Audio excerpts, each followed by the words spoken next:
Okay, hi online people. We are now on class 10. Hi everybody else as well. And we just looked at these two YouTube videos that are here. Go ahead and look at those. Now we're moving on to the actual lecture portion. Okay, so we're talking about cells. Talking about cells, and specifically how to look at them and kind of the basic, like, what is a cell idea. So, and they're cool. They're really cool. All cells, so all organisms are made up of cells. You have to have at least one cell to be an organism. And a cell is the simplest unit that can be alive, okay? You can have things that are smaller. So like atoms are smaller, molecules are smaller than cells. But atoms or molecules, even collections of them, aren't cell-like. If you're not a cell, you're not alive yet. Fair enough? Cells are going to be very, very different, right? Hugely different. Inside your body, they're going to be different. So a neuron is hugely different than a red blood cell, right? And they'll be hugely different between organisms. So a bacteria is hugely different than a plant cell, right? But they're going to have some similar features that appear over and over and over and over again. Typically, they're going to be really small. At the end of class, if we have time, which we will have time, we're going to see why they aren't ginormous usually. They're usually fairly small. A few of them you actually can see just if you like look closely. Most of them you can't. So that's why you use microscopes. And yeah, so even though I realized one YouTube video is kind of a joke, to be fair, when the first set of scientists, a bunch of Dutch scientists were working on this, Anton van Leeuwenhoek, is how you say it.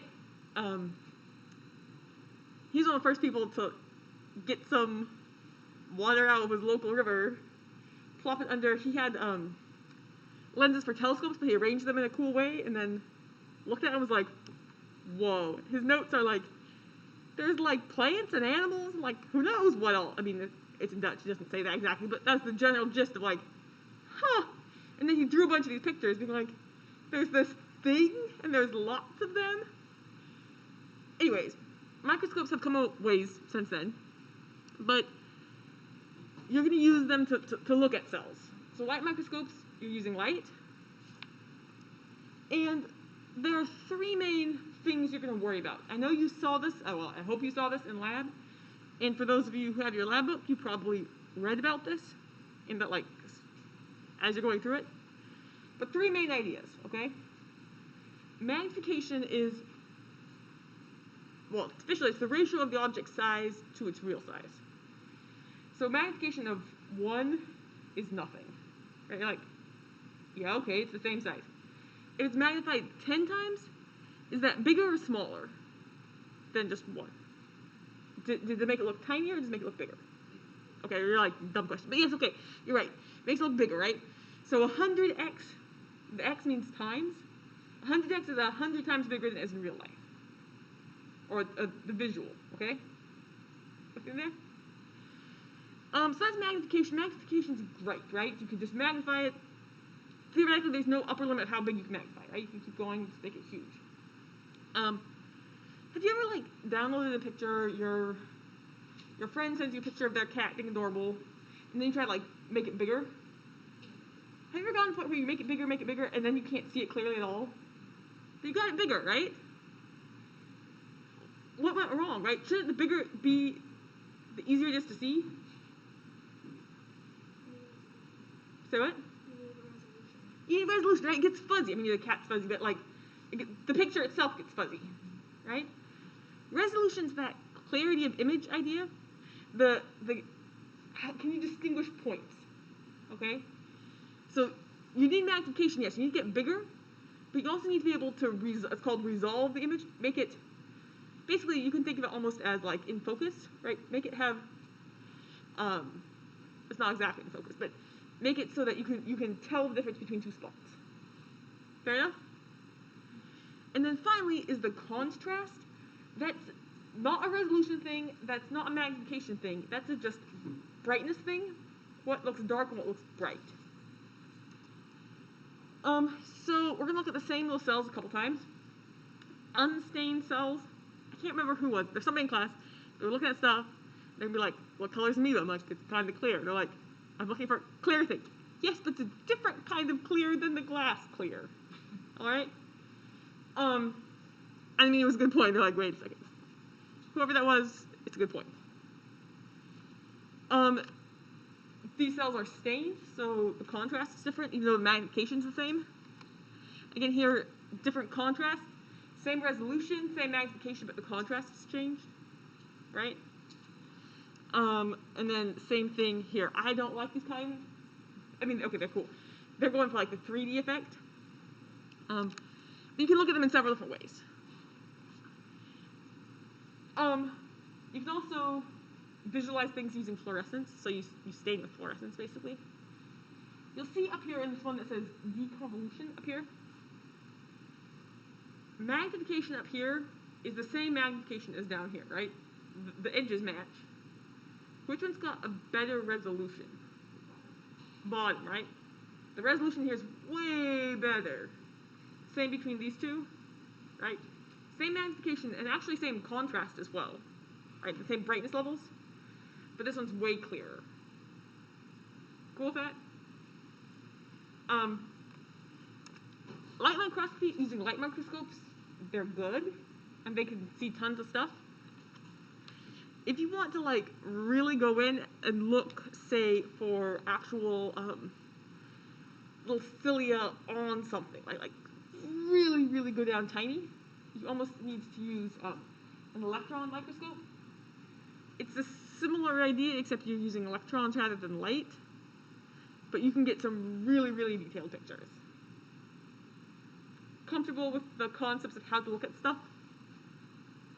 Okay, so that's how to look at something. You have a cell, and you're like, oh, it's so beautiful, right? You also,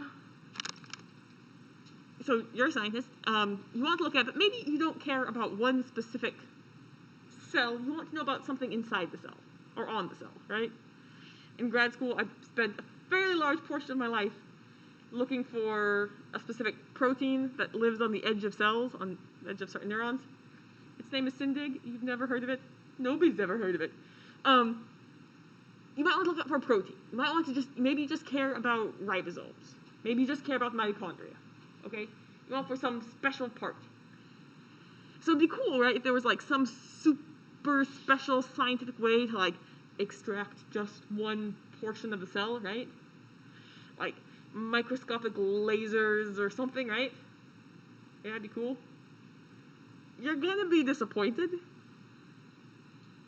Does anybody know how, typically, there are other ways to do it, but does anybody know how typically you find a specific chunk of a cell? Okay.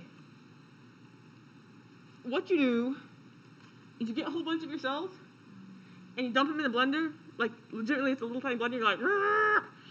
And you just bust up the cells, and then you have this tube of chunks of cells, and you put it in a centrifuge, and you spin it for a while, and things then separate based on density. So you spin it for a little while, and you're like, oh hey, yeah, the dense bits, like the nuclei, went to the bottom. Are people familiar with the centrifuge, how it works? You just spin stuff for a while? Yeah. Yeah. Yep, absolutely. Yeah. There are different versions of it, but yeah. So you've got a bunch of stuff and you just spin it. Yeah. And so then what you do is you're like, huh, great. I've got chunks down here. If you're interested, whatever you're interested in, you then very carefully, legitimately, very carefully, you just pour it out. So you're like, okay, I don't care about the nuclei. I care about something in here. So you pour this stuff. It's called the supernatant. The stuff that hits the bottom is called the pellet. The other stuff's called the supernatant. You pour it out, and you just keep doing this until you find what you want.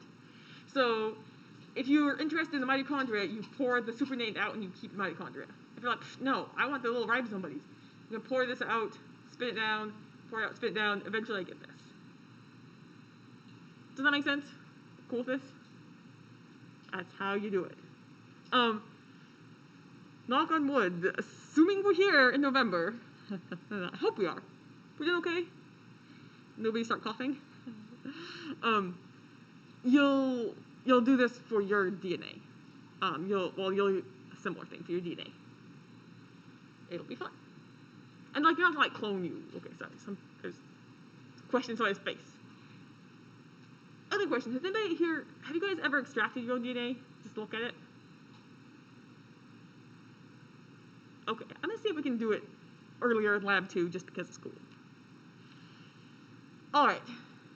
Questions about how you look at a cell? You could look at it with a microscope, or you could basically crunch into pieces and then look at the pieces. Yeah? Okay. How to look at a cell. Now, for the rest of the class, the idea is what are parts of the cell? Okay? Sort of. We'll spend this whole week talking about this.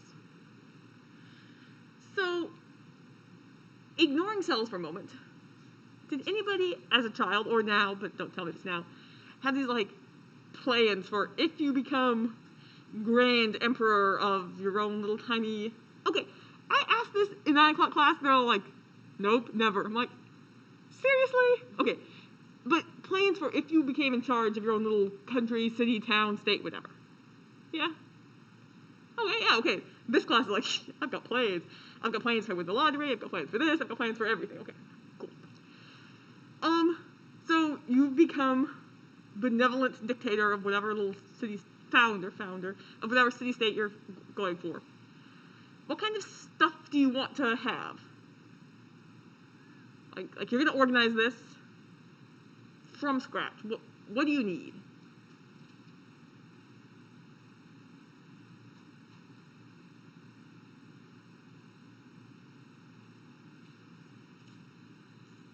Currency, you guys are fine with currency? It will have your beautiful face on it? Right? Okay, you've got currency. Anything else you want? Food, okay, like the people want to eat, okay? Want food? Kind of related to that. How do you feel about a sanitation system?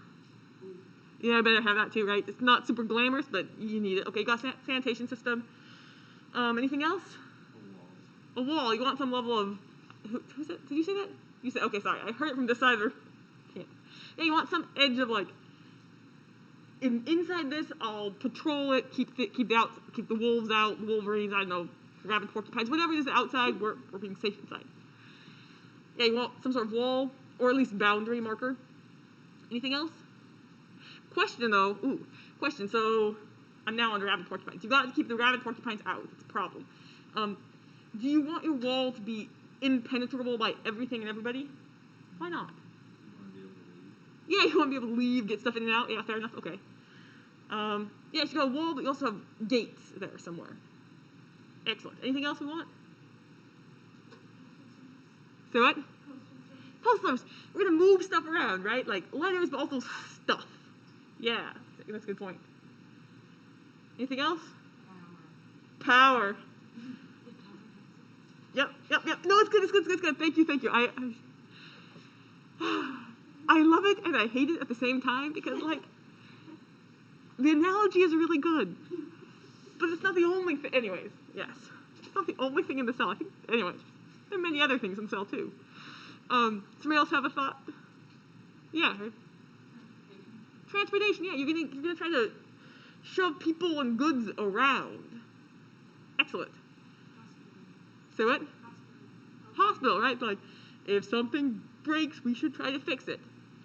With that, if you're going to take care of people, you also perhaps want some sort of factory or some sort of production, right, to be able to fix stuff that breaks, right? Cool. Sounds like people hit most of the big ones. Comfortable with this? Okay. Cells are basically going to do all those types of things, right? Define a boundary, repair itself, be able to keep the outside out, but also interact with the outside if necessary, move stuff around, have power. All right? Okay. With that, so there are a bunch of things cells want to do, and in your little city-state, you might be like deeply committed to the production of waffles or something, right? You're like, man, this is what we're at. Your neighbor's little city-state might not be doing that, but they have to have the same basic structures like inside, outside, production, right? Cells have a similar deal. Cells vary so dramatically. They're hugely different. But they're all going to have some similar characteristics, no matter what kind of cell you have, okay? It doesn't have to be you. Bacteria, mold, animals, plants, all cells. They're going to have a plasma membrane, okay? This plasma membrane is going to separate outside, inside. Now, in the analogy, you can think of it as a wall. This isn't officially a cell wall. A cell wall is a specific term that's different. So plasma membrane is the boundary. All right? Everyone's with me here? Gotta have a plasma membrane. You have goo inside the cell. They're not dry. They're gooey. That goo, it's basically salt water. That goo is called cytosol. All right? You also have chromosomes. So they're going to have genes. They're going to have genetic information. All cells need to at least, start with this stuff. And then you have ribosomes. And ribosomes are this machinery that will be busily making proteins. So you have the information for how to make proteins on the chromosomes. And then the ribosomes actually have the physical capability to make these proteins. Fair enough? Questions on this? Great. Okay, so prokaryotic cells. I've seen this like 4 times where people said this. Sometimes people are like, prokaryotic, it starts with P, must be plant cells. No, just because it starts. Okay, specifically the one that I remember is something along the lines of prokaryotic starts with P, eukaryotic starts with E, plant cells, everything else. Absolutely not. Okay? Prokaryotic cells are going to be basically bacteria, okay? But how you recognize if something's a prokaryotic cell is it doesn't have a nucleus. No nucleus. Does it still have genetic information? Yeah, right? Still has genetic information, but it does not have a nucleus. Okay, it doesn't have a special packet for it. It actually doesn't have any membrane-bound organelles. So, in your body you have different organs that do different functions, right? Cells, eukaryotic cells, can have organelles. They're a region of the cell that has a membrane covering around it, and it does something, okay? Prokaryotic cells don't have any of those little membrane-bound packets inside of them that are organelles. We're okay with that? So, prokaryotic cells, no nucleus, no membrane-bound organelles, and they're there. Here's a picture of a bacterium. This is the actual image. This is the diagram for it. Genetic material here is kind of bunched up, right? Here it's bunched up, but it's not its own little special packet. Like I have a sister. When she packs, every single thing is like in a little Ziploc bag. It's a very convenient packing system, right? She's got like all of her socks in a Ziploc bag, all of her, I don't know, whatever else, toothbrush. She only brings one, but toothbrush in the bag, right? She has it all inside other bags, inside the suitcase, inside other bags, right? I've tried that. Typically, I kind of open the suitcase, dump everything in, squash it, close back up, be like, we're good, right? My packing mechanism is the one prokaryotic cells kind of use. But they're like it's in general organization, but not this membrane-bound organelles. We're good with that? Bigger picture, same thing. You'll see there's definitely an inside-outside, right? You see that? There's stuff going on here, lots of things going on here. Eukaryotic cells are different from prokaryotic cells because they've got compartments. They've got specialized internal membrane compartments. So the prokaryotic cells are going to be bacteria, and this whole class, this whole called archaea. It wasn't until like 1976, which I realize was a long time ago, but like your parents were probably alive then. No? Okay. Some of your parents were alive. not some of, you probably only have 2 parents, but some of the class's parents. It's not been that long since we realized there's bacteria in archaea. Prokaryotic cells are those type of things. Bacteria all over the place. Archaea, they're kind of like bacteria, sort of, but basically live in like sulfur hot springs. They're prokaryotic. Everything else, so whether it's the protists, whether it's fungi, mold, right, yeast, animals, plants, all of those things are going to have eukaryotic cells. Okay? Everyone's comfortable with this? Yep. Great. Eukaryotic cells have DNA in the nucleus, right? They've got this membrane covering around it, so they've got DNA, and this little, well, they got a nucleus. It's a packet that has DNA inside of it. They have other membrane-bound organelles as well, say mitochondria or chloroplasts, right? And typically, but not always, typically, eukaryotic cells are bigger than prokaryotic cells. Everyone's good with this so far? Nods? Okay. This is now starting on the portions. We're going to get through the plasma membrane, and that's probably all we're getting through today. Come back on Wednesday, and we'll start talking about individual chunks. As Ben was saying, for this barrier, for like your city or whatever, you want to have a barrier, but you also want to have it be allow in and out, right? The way you describe that is you say it's a selective barrier, meaning you select some things can go in and some things don't. The cell has a plasma membrane that's selective, and so it keeps most things out or in, but lets some things pass. And there are reasons why things can pass, but we'll get to that later. Oops, here we go.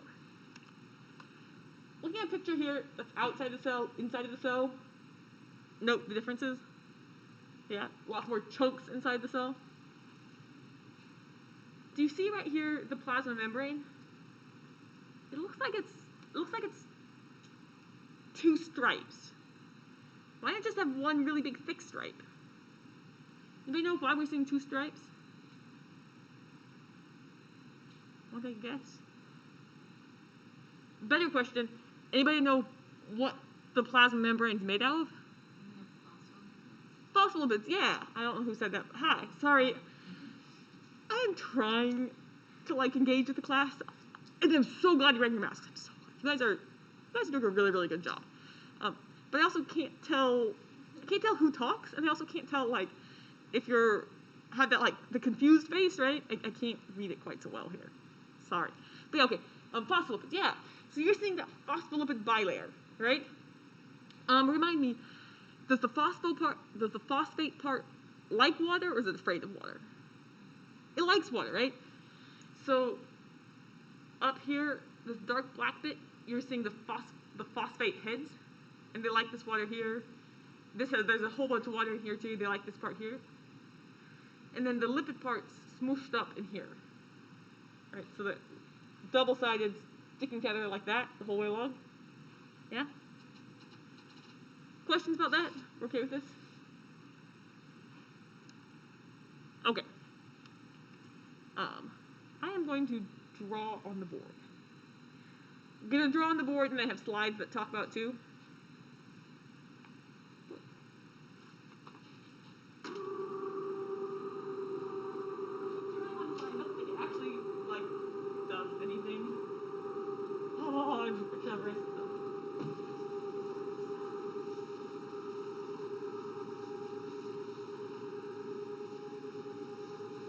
I'm all bunched up here because that's where the camera can see. Class, this box, you can see it okay? Great. If you have a small cell, and if you have a big cell, the theoretically, this one's got a lot more space to do stuff with, right? Just more space. Cool? So it makes some level of sense. Be like, yeah, let's just have a really big cell, right? Yeah. Small cell, big cell, right? Cool. Let's say, and you can think of it as a cell, or if you want to think of it as your land mass, right? The capital's right here in the middle. If you're trying to, say, import something into your little capital, or you're trying to, as a cell, have like oxygen diffuse across membranes come in, right? Here, oxygen shows up, and it starts to diffuse across, and I don't know, not long after it's all the way inside, right? What about if oxygen shows up over here and starts to diffuse it? How's that going to go?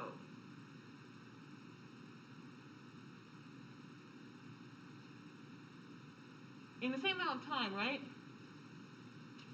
It's going to take 3 times as long just to get to the center, right? So, like, this part of the cell had better not have been in a rush for this, right? Because it just can't get there fast enough. Okay?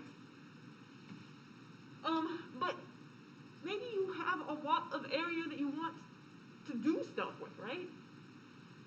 How could you solve this problem?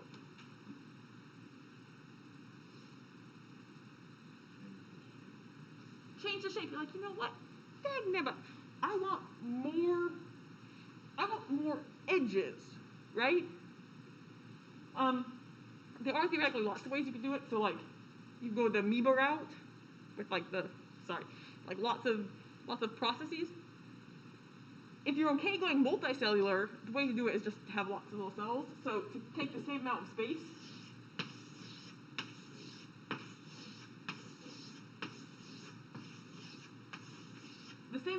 but you suddenly have a lot more edges. And then, no matter which cell you're at, if you're diffusing from the edge in, it's small enough you can get stuff there fast enough. Is that okay? I have a picture here in the slides that shows the same thing.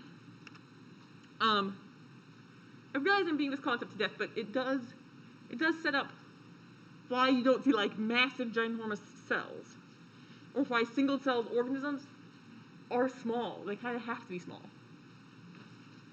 So here, if you've got like one little dice, right? You've got 6 sides to it, okay? And if this thing is 1 centimeter each edge, the surface area is a total of 6 centimeters, right? You've got 6 square centimeters of surface area, right? For 1 centimeter of inside stuff, okay? So the surface to volume ratio would be 6, right? So you've got 6 square centimeters on the outside for 1 centimeter inside. Fair enough? If you get this bigger, right? You just get bigger, make it bigger. Yes, you have bigger surface area, but the, oh, drag, I should have this. Sorry, if I ever do this, let me know if you like, I can't see. The surface area gets bigger, but it doesn't get bigger proportionate to the volume, right? Because the volume gets bigger too. So the surface area, in this one, the surface area is 150. The total volume's 125, which means that ratio, basically this number is no longer 6 times bigger than this number, meaning before every single inside inch, centimeter, I should say with centimeters, every single inside centimeter had 6 centimeters of surface area. Here, every single inside centimeter only has 1.2 centimeters of surface area. This is going to be a problem if the edges are where you're pushing nutrients in and out, pushing waste in and out, hopefully just out, right? This becomes a problem. So the solution most organisms do is this thing, where, okay, we're going to take up the same amount of space, but instead of having just one big cell, let's make lots of little cells. So this cube made up of 1 centimeter cubes right? That one has the same volume. These two have the same volume, but the surface area tracks. So this one, the surface area stays the same as it was. The surface area to volume ratio stays the same. Are we comfortable with that concept? Lots of little cells. I mean, cells can be decently big, but they can't get super huge. Concerns about that? Couple brief questions. You see a cell, you want to know if it's a prokaryotic cell or eukaryotic cell. What are you looking for? The nucleus, right? If it has one, what type is it? Yeah. Sorry, I'm going to repeat what you said, not because it's right, but because the eukaryotic cells are the ones that have nuclei. Yeah? Typically they're also going to be bigger, but that's not a good definition. Other question is, no matter what kind of cell you're in, what do you have to be a cell?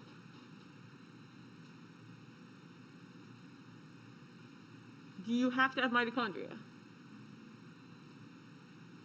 You don't, right? Do you have to have nucleus? Obviously not. Ben just told us, like, yeah, no, that's the definition there. Do you have to have chromosomes? Some sort of genetic material here? Yeah? Cell membrane? Yeah? What else? Ribosomes? That's the other one, right? And then the other stuff is good, but it depends on what you are, right? So you don't have chloroplasts, that's okay. Other cells can have them, right? Any concerns about that? Okay, for recording people, I'm now going to take attendance. So bye.